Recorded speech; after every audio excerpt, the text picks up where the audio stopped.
C'est de la séparation des Églises et de l'État que se déduit la neutralité de l'État, des collectivités et plus largement des services publics.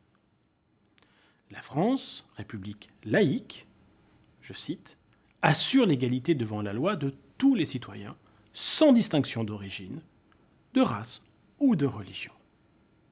Elle assure ainsi l'égalité des citoyens face aux services publics, quelles que soient leurs convictions ou croyances.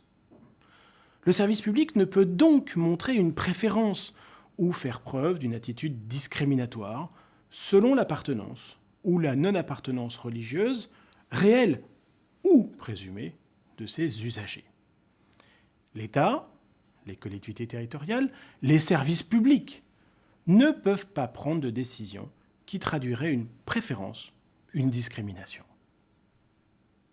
Les agents publics, acteurs au quotidien de l'administration, doivent donc non seulement ne pas marquer une telle préférence, mais encore ne pas laisser supposer un tel comportement préférentiel ou discriminatoire, par exemple par la présence de signes à caractère religieux dans leurs bureaux, dans leurs guichets, ou par le port de tels insignes. Comme le rappelle l'avis du Conseil d'État Mademoiselle Marteau du 3 mai 2000, l'interdiction de manifester sa croyance s'applique quelles que soient les fonctions exercées par l'agent public. Certains aménagements du temps de travail des agents publics sont certes autorisés au nom de la liberté de religion, dans la mesure où ces aménagements restent compatibles avec le bon fonctionnement du service public. La liste des fêtes religieuses pour lesquelles les agents peuvent solliciter une autorisation d'absence, sans que cette dernière puisse regarder comme exhaustive, peut ainsi être déterminée légalement par une circulaire. Au demeurant, les exigences relatives à la laïcité de l'État et à la neutralité des services publics ne se traduisent absolument pas par la négation de la liberté de conscience dont les agents publics peuvent se prévaloir. L'interdiction de manifester sa croyance ne signifie en rien que l'agent ne dispose pas de la faculté de croire selon ses choix ou de ne pas croire. Il faut être clair, est prohibée toute discrimination fondée sur la religion dans l'accès aux fonctions comme le déroulement de la carrière de l'agent. Lors du recrutement d'abord, les convictions religieuses doivent être indifférentes. La pratique d'une religion ne doit en aucun cas constituer un critère discriminant à l'encontre d'un candidat à un poste. Un concours d'officier de police a ainsi été annulé en raison des questions que le jury avait posées à un candidat sur son origine et sur ses pratiques confessionnelles, ainsi que sur celles de son épouse. Le juge administratif veille également au respect de ces principes lors de la carrière des agents publics. Le Conseil d'État juge notamment que ni l'appartenance à une religion, ni sa pratique à titre privé.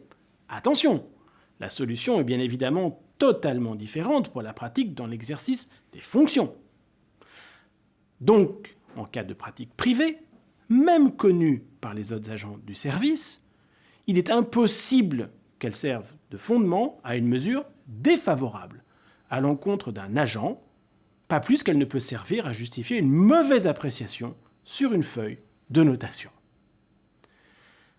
Par ailleurs, cette obligation a acquis une reconnaissance législative, puisque la loi du 20 avril 2016, relative à la déontologie et aux droits et obligations des fonctionnaires, dispose que le fonctionnaire exerce ses fonctions dans le respect du principe de laïcité.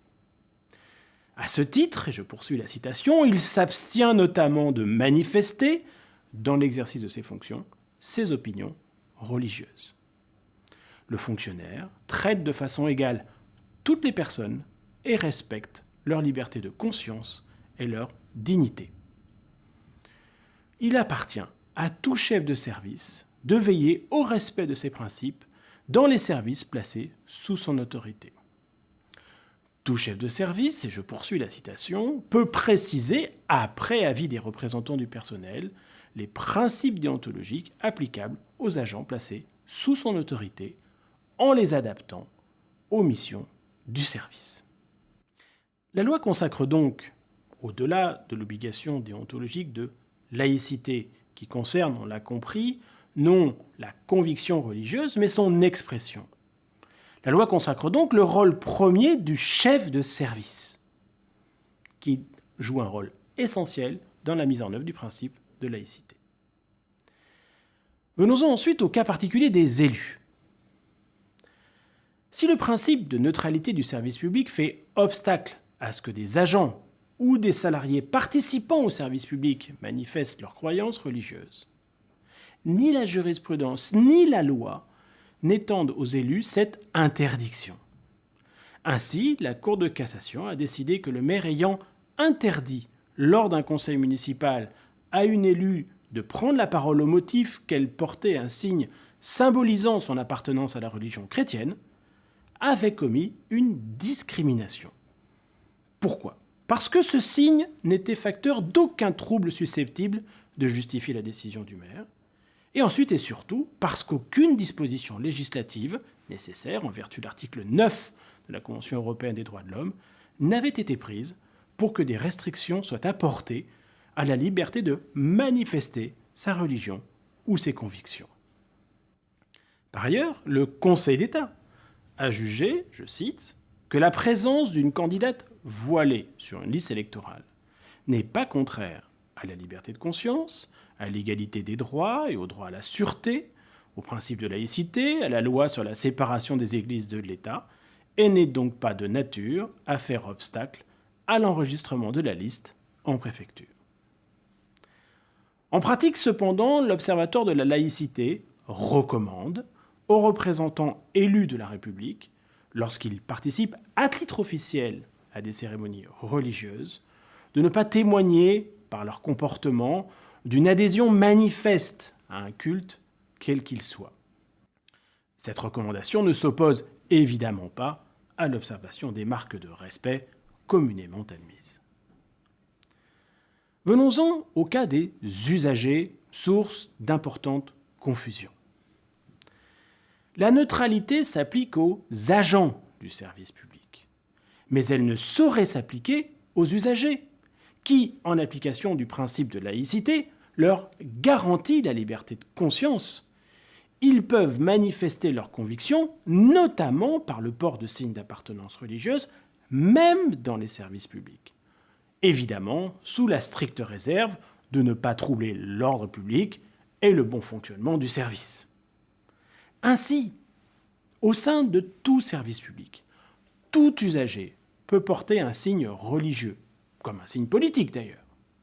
Seule la dissimulation du visage, par un voile intégral, mais aussi par un casque ou une cagoule, cette dissimulation, là, oui, est interdite, mais pour des raisons de sécurité et d'interaction sociale, en application de la loi du 11 octobre 2010.